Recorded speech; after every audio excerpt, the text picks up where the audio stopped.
ladies and gentlemen, please welcome Kun Alisa Lohitni.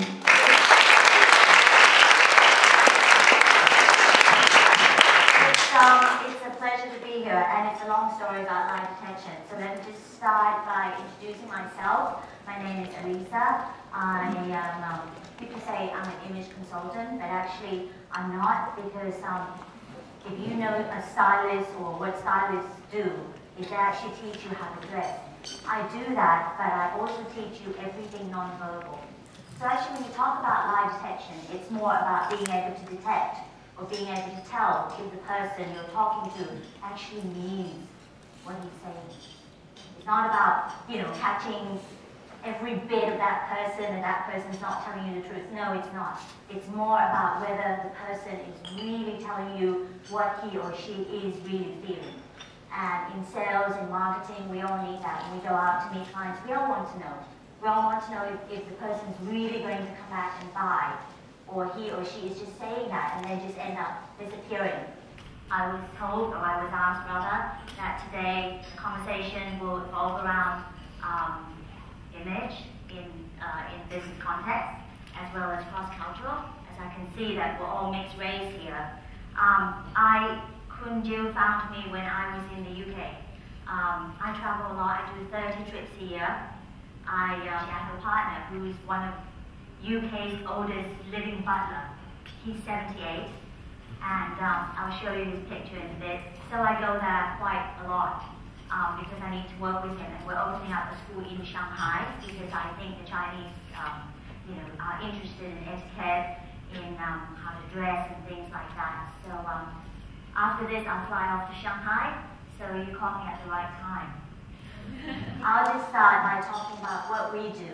Like I said, I work with, actually I haven't told you what I do. I just said that, what the difference between image consultants and what I do. But basically my business is all about working with senior corporates, senior executives in corporates, training them on, grooming appearance, body language, facial expression, posture, gesture, eye contact, social business etiquette, and personal space. I have actually taken eye contact out. Actually, eye contact is part of body language, but I've taken it out because I think a lot of people, a lot of psychologists have actually done a lot of studies on eye contact alone. Last year, I was in Lisbon to attend the 14th European Conference on Facial Expression. Believe it or not, there are people who study smiles, people who study why people cry. I mean, seriously, they do some serious research, like 5-year research of why people cry. And there's a book called Why Only Humans Weep, which is a very interesting book which, we have to study. I mean, psychologists like us who do forensic psychology. It's very important, and if you're interested in these things, you start reading, you will find that it leads you to other sort of research that other people have done. And back to eye contact, it is very, very important. And now, in the past, when people talk about body language, they actually include everything. When I say everything, what I mean is they actually include facial expressions into body language. Until Lie to Me came out, the series started, people started to realize, actually, there's facial expression and there's body language. Can you guess which one is actually more scientific? Yes, facial expression is. And until now, we have not yet been able to understand why we do what we do. For example, the cameraman just put his hands out like that. He's still doing it. And I bet you, if you ask him why he did that, he wouldn't know why, he wouldn't be able to explain. Some of us are folding our arms. When I first started training, I used to teach, 20 to 25 senior executives. Every time I walk into the room, they'd be sitting in this U shape facing me, and everybody's, sitting with their arms folded. My knees were sort of knocking each other. I was so scared because they looked so scary. And a lot of people say in body language terms, when you do that, you're actually being defensive. The truth is it is not true. It's comfortable. What would you do with your arms if you weren't folding them? I mean, you're sitting listening to me. What would you do with them? It's comfortable. Also, it's cold. Sometimes it's cold. Most of the time it's cold. And plus, you probably think, well, you're paying attention, so this is what you do.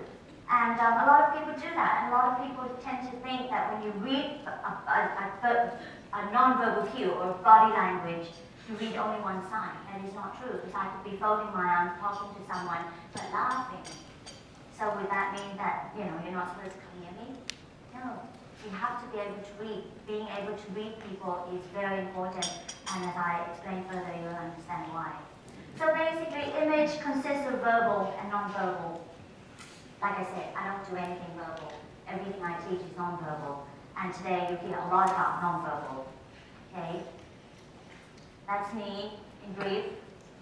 I'm a Thai born in Munich, Germany. I've lived in Australia, Hong Kong, Philippines, Singapore, Vietnam, and where else? That's it. And my background is in headhunting. And because of having spending years interviewing people, placing people in jobs, finding jobs for people, I realized a lot of people need grooming. To get further in life, a lot of us need that. Not that we don't know what to wear, how to put our pants on, or zip out our skirts and all that, we do.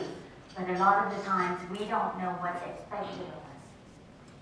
So that's why I went and did my courses in the UK. A smile is a mask most frequently used. We smile when we're embarrassed. We smile when we're, sometimes not happy. We smile just to mask it all. So sometimes people tend to give you that kind of a smile where you look at it, and because you understand the anatomy of face, you can actually tell it's not a smile. It's not a genuine smile. The person actually doesn't like what she or he hears, but it's trying to mask it. So that's how we work.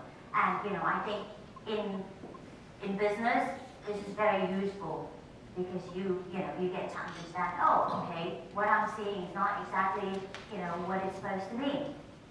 You see, this is what we do. Mike is the only person who uses drama masks in his sessions, and I'm the only one out here.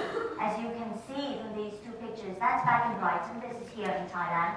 As you can see that our faces or emotions shown on our faces are actually supported by our body language. So what is actually more important? What do people see first about your true emotions? Facial expressions or body language? It's actually face. They see your face first. They see the emotions portrayed on your, or put out on your faces first before it's, okay, let me ask you this. You're cold. Show me your cold. Show me your cold. Yes. Show me just the face that you're cold.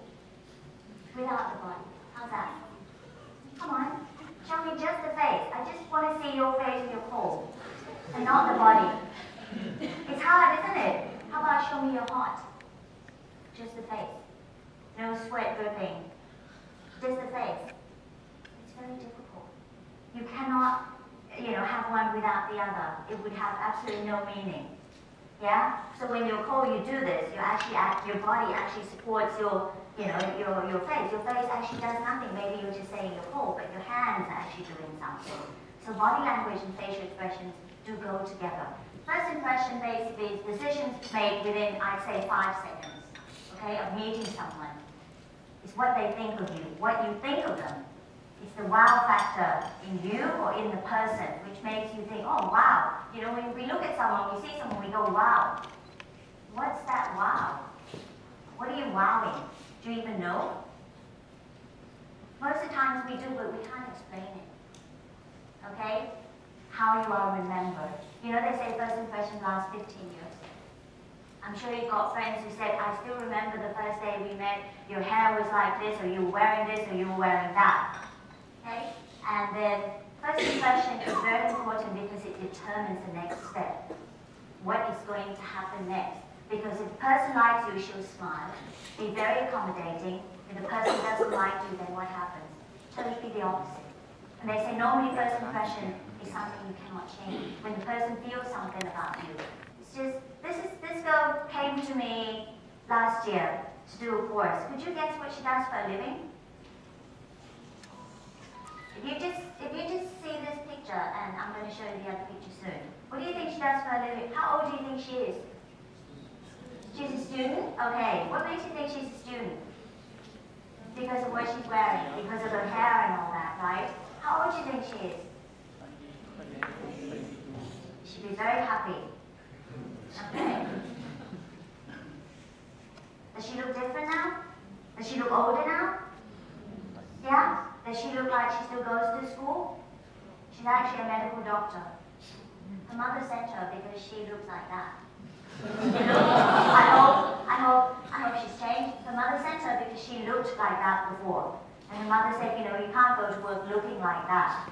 So she came and we put her into this, changed her into that, and I hope she stays that way. So see, most people would say he's an engineer. Do you think he's an engineer? Forget me, I was just talking when they took this picture. His wife sent him.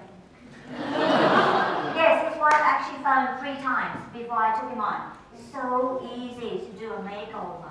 And we even call it a makeover. It is so easy because we women struggle because we've got the hair bit and the makeup and everything, but you men, it's so easy. Every time we get a male client, we love it because it's so easy to change you. I'm not going to have any more time because we're very short on time. But I hope to see you again. I hope you enjoyed the session, and I hope you sort of think about some of the things I've said, and think about how important it is to blend in with one another just through your non-verbal, because really I'm not here to talk about verbal. Okay? Thank you.